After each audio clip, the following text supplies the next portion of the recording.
여러분 안녕하십니까. 헌법재판관의 대본이 있다는 소리를 듣고 국민들이 깜짝 놀랐습니다. 뭐 TF팀이 있다는 얘기를 듣고도 깜짝 놀랐습니다. 아니 재판을 재판관들이 하는 걸로 알았는데 무슨 뒤에 TF팀이 있어? 누가 TF팀이야? 그럼 그 TF팀이 조정을 하는 거야? 깜짝 놀랐습니다. 그래서 이 TF팀이 대본을 써준다. 이 얘기를 듣고서 이게 무슨 얘기냐? 언론이 취재에 들어가고 있는데요. 일단은 문영배는 이렇게 말했습니다. 재판장에서 본인이 한 말. 이게 제가 진행하는 대본입니다. 이거 제가 쓰는 게 아닙니다. TF에서 다 올라온 거고 이 대본에 대해서 8분이 다 이의를 제기하지 않기 때문에 제가 말하는 거지 거기에 덧붙여서 하는 것은 없습니다.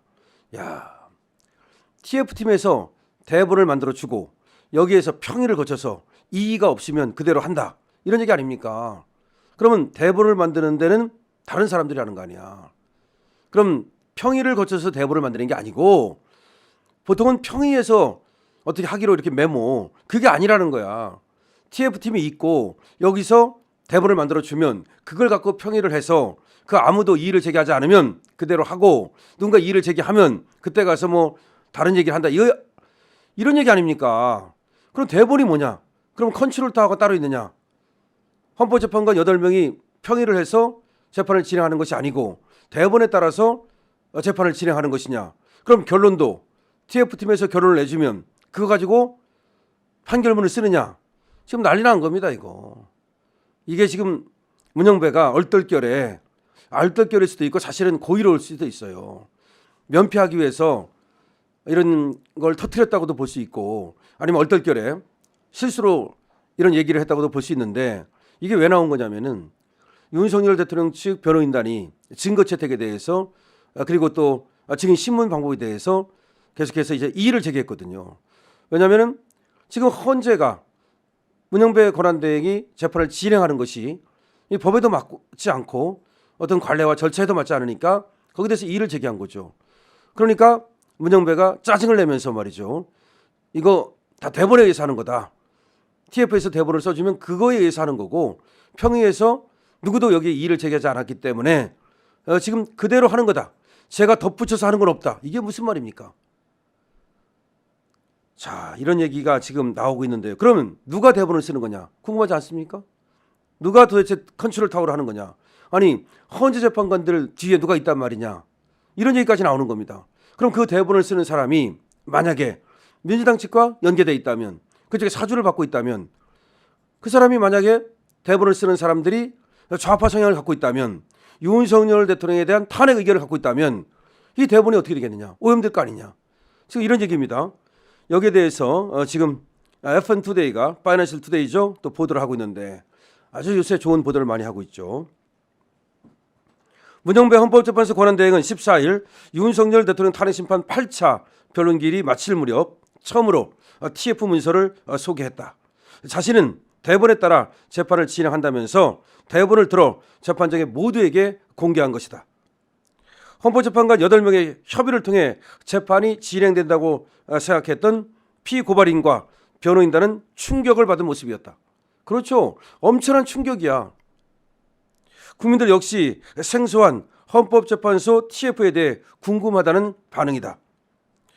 헌법재판관에게 누가 대본을 제공하는지 혹시 헌법재판연구원이 TF를 구성해서 모든 방향을 설정하고 헌법재판관은 그냥 꼭두각시에 불과한 것은 아닌지 온갖 추측이 난무하고 있다. 이게 무슨 말이냐면요. 여러분 잘 들어보세요. 왜 대본을 쓴다고 이거를 자 대본은 언제 씁니까? 드라마 만들 때, 영화 만들 때. 그러면 대본을 쓰는 사람이 다 대본을 써주면 감독하고 배우가 연출을 하고 연기를 하죠. 그러면 이 대본 쓰는 거에는 배우가 관여합니까? 안 합니까? 안 하죠. 감독하고 대본 쓰는 사람하고 같이 협업을 하는 경우도 있지만 대본이 먼저 만들어지는 경우도 있죠. 그때도 감독은 대본에 관여 안 하죠. 헌법재판관들이 시간이 없죠. 언제 그 증인신문을 다 듣고 읽어보고 윤석열 대통령 심판만 하는 거 아니죠. 한덕수 것도 해야지, 마은혁 것도 해야지, 지금 이창수 것도 해야지. 헌법재판관이라고 해서 25시간, 30시간이 아니죠. 거기다가 문영배는 독후감 써야죠. 거기다가 야동 봐야죠. 그러면 얘들도 일하는 시간은 8시간일 거 아니에요. 얘들이 일어나서 밤새워가지고 뭐 20시간씩 일합니까? 아니야. 그럼 8시간밖에 일을 안 하는데 낮에는 재판해야죠. 그럼 언제 읽어? 기록을 언제 읽어? 그래서 이게 문제가 되는 거예요. 이 이면 속에 얘들이 기록도 안 읽고 다른 사람이 읽어주고 헌법재판 연구관들이라고 있어요. 연구관들. 헌법재판소에 연구관들이 다 만들어주고 꼭두각시만 하는 게 아니냐. 지금 이런 의심이 있는 거예요. 얘들이 그래서 시간이 뭐 30시간도 아니고 하루가 그 다음에 20시간 일하는 것도 아니고 그럼 8시간 일하는 건데 지금 계속해서 재판해야지 언제 그러면 기록 읽고 언제 쓰고 따라서 얘들은 그냥 헌법재판관 이 TF에서 만들어주는 거 가지고 앵무새처럼 연기하는 거 아니냐. 다시 말해서 문영배도 연기하는 거 아니냐. 그러면 얘들이 지금 헌법재판관들이 재판하는 게 아니고 이 결론을 뒤에 있는 애들이 내는 게 아니냐. 그럼 자기가 여기 대해서 다른 얘기를 하기 위해서는 기록을 찾아보고 자기가 공부를 하고 그래야 되는데 안 하니까 입 꾹 닫고 지금 이미선 같은 경우도 한마디도 안 하고 입 꾹 닫고 있어요. 사실은 말이죠. 지금 많은 사람들이 문 꽉 닫고 있어. 정영식은 주심이니까 좀 본다고 하더라도 정영식 좀 말하고 김영도 조금 말하고 그다음에 뭐 문영배는 써준 것 갖고 읽고 있고 그러면 실제로 이 사람들이 내용을 정확하게 알고 재판하는 게 아니냐. 그러니까 내용도 모르고 재판하고 있다. 그래서 마흔역 경우에도 권한쟁의 심판을 했는데 적법 요건을 갖추었는지 도대체가 소송 요건을 갖추었는지도 모르고 그냥 무조건 판결하려고 그러다가 뒤에서 TF가 써주는 대로 하려고 그러다가 나중에 이제 많은 학자들이 얘기를 하니까 아차 해가지고서 야 이거 잘못됐구나. 그때서야 2시간 전에 지금 변론기를 연기하고 선고기를 연기하고 지금 생쇼를 하는 게 아니냐 이런 얘기죠. 도대체 중요한 결정을 누가 하냐는 거예요. 중요한 결정을. 그래서 추측이 난무한다는 거야. 다시 말해서 헌법재판관이 누가 대본을 제공하는지 혹시 헌법재판연구원이 TF를 구성해서 모든 방향을 설정하고 헌법재판관은 그냥 꼭두각시에 불과한 것은 아닌지. 꼭두각시. 일단 현재까지 밝혀진 것은 헌법재판소 TF는 현재 선임 헌법연구관이 팀장을 맡고 있으며 재판연구관 구성원은 10명이라는 보도가 나와 있다. 헌법연구관은 헌법재판관과는 별도로 헌법재판소가 임명한다. 헌법재판관의 재판 진행과 판결에 영향을 미치는 온갖 결정을 하는 부서가 따로 있다는 것은 상당히 충격적이다. 그런데 얘들은 뭐 하는 거냐면 판례 같은 거 연구하고 자료 찾고 그래서 헌법재판관들을 뒤에서 도와주는 역할을 하는 건데 실제로는 헌법재판관들이 놀고 먹고 얘들이 실제로 결정을 하는 게 아니냐 이런 얘기예요. 엄청난 일이 터진 겁니다. ETF에서 이번 윤 대통령 탄핵 심판을 생중계하지 않기로 결정했고 생중계하지 않는 것도 ETF에서 결정을 했다는 거야.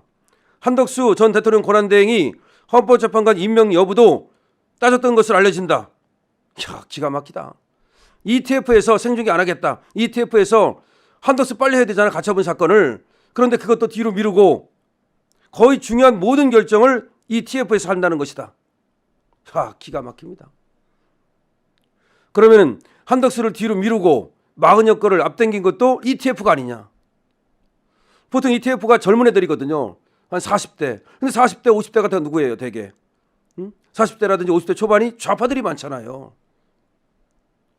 논란이 됐던 재판 일정을 헌재 마음대로 촉박하게 지정한다거나 내란죄를 탄핵 소추안에서 빼버린다거나 부정선거 관련 증거 요청을 모두 기각한다거나 등의 모든 결정이 TF에서 나온 것인지 의문스럽다. 그 내란죄 빼라 그랬다 그랬죠. 왜? 헌재에서 내란죄 빼라고 알려줬다 그랬죠. 근데 헌법재판관들은 우리는 안 알려줬다 그랬죠. 혹시 얘들이 알려준 거 아니야? 얘들이. 야, 이거.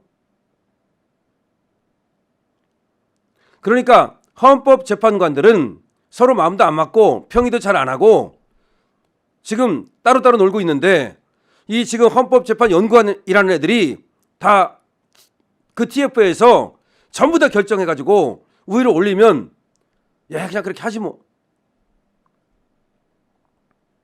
부정선거 관련 증거 요청을 모두 기각했죠. 이것도 전부 다 TF에서 한 게 아니냐. 헌법재판관들은 지금 꼭두각시 아니냐 이런 말입니다.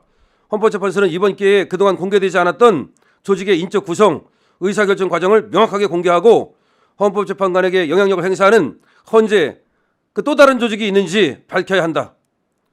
현재 온라인상에서는 헌법재판소 TF의 정체와 그 구성원에 대해 온갖 자료를 찾아 분석이 한창이다.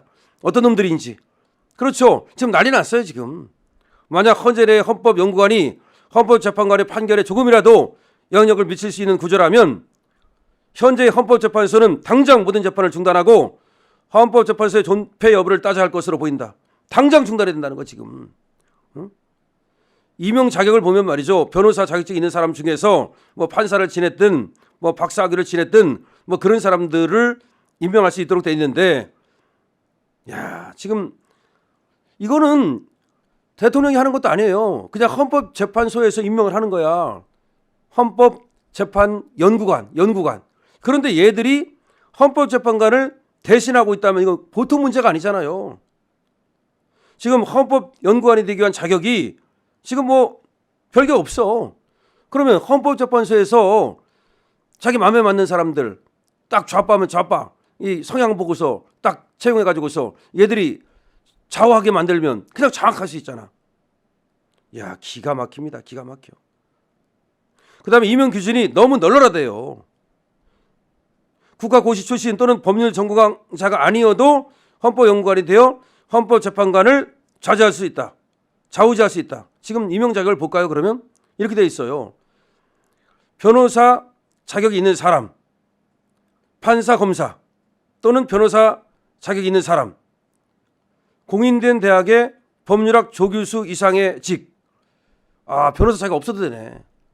그러니까 판사, 검사 또는 변호사의 자격이 있는 사람 또는 공인된 대학의 법률학 조교수 이상의 직에 있던 사람 또는 국가기관에서 국회, 정부 등 국가기관에서 4급 이상의 공무원으로 5년 이상 법률에 관한 사무에 종사한 사람, 법률학에 관한 박사 학위를 소지한 사람.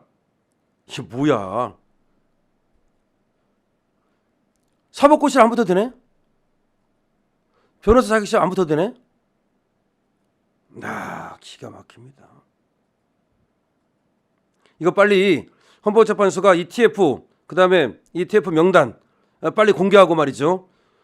이거에 대해서 밝히지 않는 한 이 윤석열 대통령 탄핵 심판 뿐만 아니라 이 헌법재판관들의 판결은 전부 다 무효가 될 수 있습니다.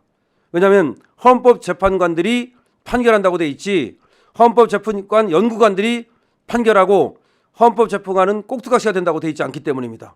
큰 사고 났습니다 정말.